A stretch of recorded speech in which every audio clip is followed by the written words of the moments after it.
नमस्कार। आज हम लोग फिर से कंटिन्यू करेंगे हमारी सैटर्न इन D9 चार्ट सीरीज। आज हम लोग बात करेंगे when Saturn in the fourth house in D9 chart. So first of all हम लोग जानते हैं कि हम डायरेक्टली D9 चार्ट को रीड नहीं कर सकते, हमें पहले D1 चार्ट देखना बहुत ज़रूरी है। अब D1 चार्ट में चेक करें सैटर्न किन हाउसेज में है, डिग्निटी कैसी है उसकी, और द मोस्ट इम्पॉर्टेंट कहीं वो वक्री तो नहीं है आपके बर्थ चार्ट में, रेट्रोग्रेड तो नहीं है। अगर रेट्रोग्रेड है तो कार्मिक बैगेज बहुत सारे हैं जीवन में हमारे, और I already made a separate video for Saturn retrograde in all the houses, आप उसे जाकर ज़रूर देखें। हम बात कर रहे थे कि D9 चार्ट इज़ व्हाट, कि जो D1 चार्ट प्रॉमिस करता है कि आपकी लाइफ में इवेंट होंगे या ये नहीं होंगे, उस प्रॉमिस की एश्योरिटी कितनी है कि इवेंट किस हद तक होगा, किस हद तक नहीं होगा, वो हम D9 चार्ट से देखते हैं। D9 chart is the microscopic view of your D1 chart, आप ऐसा कह सकते हैं। इसके अलावा जैसा कि मैं कहता हूँ कि ये D1 चार्ट जो है हमारी मैरिज को रिप्रेजेंट करता है, साथ ही साथ हमारा भाग्य, हमारा फॉर्चून है, हम D9 चार्ट से देखते हैं। So D9 chart is very very important. So जो सैटर्न फोर्थ हाउस में, fourth house is your peace, home environment and motherly figure और प्रॉपर्टी, लैंड, एसेट, ये सब कुछ फोर्थ हाउस में आता है। सबसे बड़ी बात जो फोर्थ हाउस की है कि हमारी जो मानसिक शांति है, वह चीज़ जिसको करने में बहुत अच्छा लगता है, या सब कहते हैं ना कि मान लो हम बहुत ज़्यादा थक गए हैं डेली की ज़िंदगी से, फिर हम कहीं वेकेशन पे जाते हैं, तो वेकेशन का जो फील है ना, वो सैटर्न, वो फोर्थ हाउस है आपका एक्चुअली। वही हम बात करें सैटर्न की, we all know it is a cold and dry planet, and definitely fourth house आपके नरिशमेंट को, आपके नर्चरिंग साइड को, और जो मातृत्व है, ममता है, उसे हम लोग चौथे भाव से देखते हैं। तो वहाँ अगर एक कोल्ड एंड ड्राई प्लैनेट अगर बैठेगा तो बहुत अच्छी बात तो नहीं है। सैटर्न जो है एक स्लो मूविंग प्लैनेट है, एक राशि में लगभग 2.5 साल तक रहते हैं, तो डिलेस को दिखाते हैं, स्ट्रगल को रिप्रेजेंट करते हैं, रेजिस्टेंस को रिप्रेजेंट करते हैं, डिसिप्लिन को रिप्रेजेंट करते हैं, साथ ही साथ स्टेबिलिटी है, आफ्टर सफरिंग जो स्टेबिलिटी है वो सैटर्न आपका दिखाता है।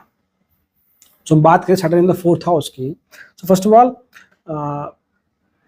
ये बहुत क्लियर हो जाता है कि आपका जो बाल्यकाल है वहाँ बहुत ज़्यादा रोक टोक रही है, एक स्ट्रिक्ट होम एनवायरनमेंट, एक स्ट्रिक्ट पेरेंट्स आपको मिलते हुए देखे जाते हैं।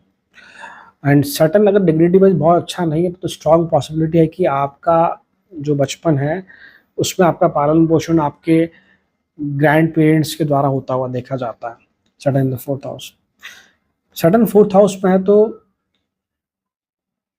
जैसे मैंने कहा कि सैटर्न एक ड्राई प्लैनेट है, तो आपके इमोशंस जो है वो धीरे धीरे समय के साथ सूख जाते हैं, फिर आप एक्सप्रेसिव नहीं रहते हैं, मतलब कि आपको लगता है कि आप उस स्टेज पे पहुंच जाते हैं कि लाइफ में इतने चैलेंजेस फेस किए मैंने, ठीक है आपको आ भी जाएगा तो आई कैन मैनेज, या आप जो एक दुख होता है इंसान का वो आप अपने अंदर तक रखते हैं, बहुत ज़्यादा उसे बाहर नहीं ला पाते हालातों की वजह से, आप कह लीजिए इस तरह का कुछ सिचुएशन बनता है।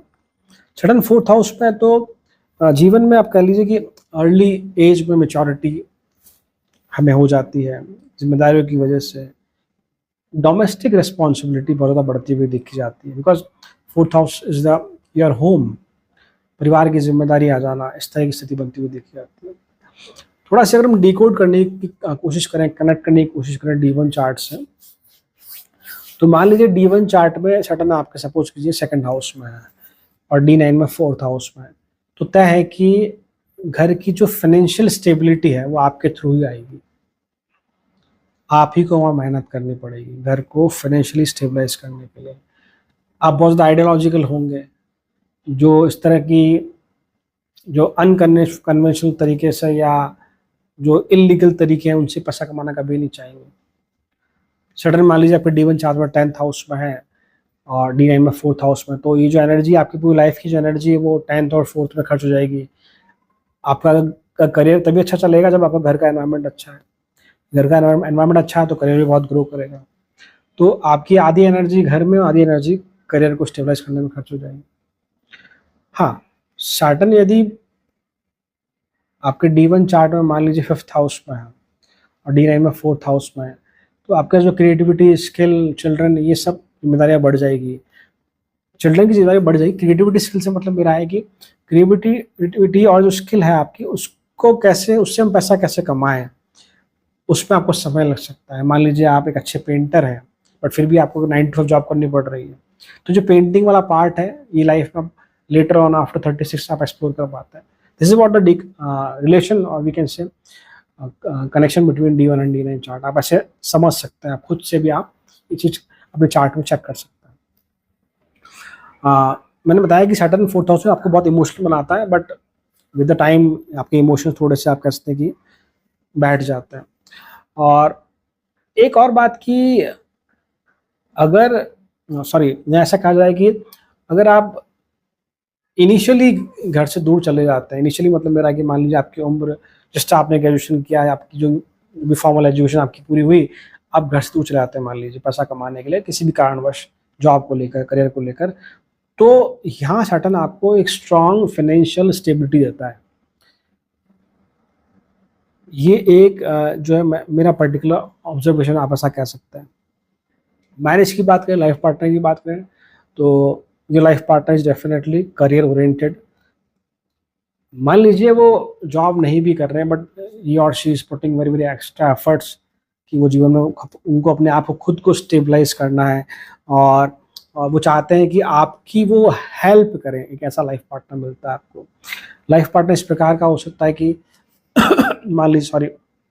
मान लीजिए वो जॉब कर रहे हैं 9 to 5 कहीं पे किसी कंपनी में, किसी ऑर्गेनाइजेशन में, तो अगर उनके बॉस उन्हें कोई काम देते हैं कि ये काम कर दो, तो कभी मना नहीं कर पाते उन्हें वो। इवन यही टेंडेंसी आप उनकी देखेंगे घर पे भी मान लो कोई उनको काम देता तो उसको मना नहीं कर पाता है। इस तरह की कुछ स्थिति बन सकती है Saturn in the 4th house. साथ में आप ऐसा कह सकते हैं कि उनसे प्यार से उनको कहकर कुछ भी काम उनसे करवाया जा सकता है। बस उनसे उनको रिस्पेक्ट और प्यार थोड़ा ज़रूर दो, तो वो हर काम करने को तैयार हो जाते हैं। हाँ, जैसे मैंने कहा कि अगर आप घर से बाहर चले जाते हैं तो ये अच्छा प्लेसमेंट है करियर के लिए। इनिशियली करियर स्ट्रगल देता है, बट विद द टाइम आपका जो करियर ग्रो करता हुआ दिखा था डेफिनेटली यहाँ पर। और ये आपके इमोशनल स्टेट के हाउस में, आपके पीस, आपकी शांति के घर में शनिदेव बैठे हैं 4th हाउस में। तो ये तय है कि जीवन में आप कितना ही कमा ले, कुछ भी कर ले, आप एट द एंड आपके मन में जो विचार है वो इस तरह का है कि यू ऑलवेज वांट कि ना आपको कोई आकर पूछे कि भाई तू कैसा है। Not on the financial side, कि हाउ एक्चुअली यू फील। एक प्रेम, केयर, नर्चर, ये हमेशा आपके अंदर रहता है कि कोई आपको उस तरह से आकर ट्रीट करे। This is what in the 4th house. हाँ, मैरिज की बात करें, जो मेरा प्रैक्टिकल ऑब्जर्वेशन है, जो मैंने बहुत से चार्ट में देखा है, कि मोस्टली आपको एक लॉयल लाइफ पार्टनर मिलता है। एक लॉयल लाइफ पार्टनर मिलता है। आपकी जो है रिलेशनशिप को लेकर एक अप्रोच है वो प्रैक्टिकल रहती है। आपके लाइफ पार्टनर का भी प्रैक्टिकल अप्रोच है रिलेशनशिप में। ही और शी ऑल्सो नो कि भाई ठीक है, प्यार अपनी जगह है, हम साथ रह रहे हैं, प्रेम से रहेंगे, बट इसके अलावा जो बाकी जिम्मेदारी हमें उन्हें वहन करना है। हाँ, एक और बात कि जितनी भी लाइफ में मदर फिगर हैं जो बहुत क्लोज हैं, आपकी माता, ज़रूरी नहीं माता ही हो, वो आपकी सास भी हो सकती है, या आपके जीवन में जो माता तुल्य लोग हैं, व्यक्ति विशेष हैं, उनसे थोड़ा सा इमोशनल डिस्कनेक्ट रहता है जीवन में। स्पेशली यदि आपका सैटर्न बहुत फेवरेबल साइन में नहीं है। वन मोर थिंग, अगर सैटर्न यहाँ एक्सॉल्टेड है, शनिदेव यहाँ एक्सॉल्टेड है, या आपके D1 चार्ट में सैटर्न एक्सॉल्टेड है, D1 चार्ट में मैं कह रहा हूँ, then it is not a good placement for the marriage. ये मेरा प्रैक्टिकल ऑब्जर्वेशन है। तो छोटा सा एनालिसिस था मेरा Saturn in the 4th house. यदि ये वीडियो आपको मीनिंगफुल लगा हो, then kindly do like, share, subscribe. Till then, thank you so much. ओम नमः शिवाय।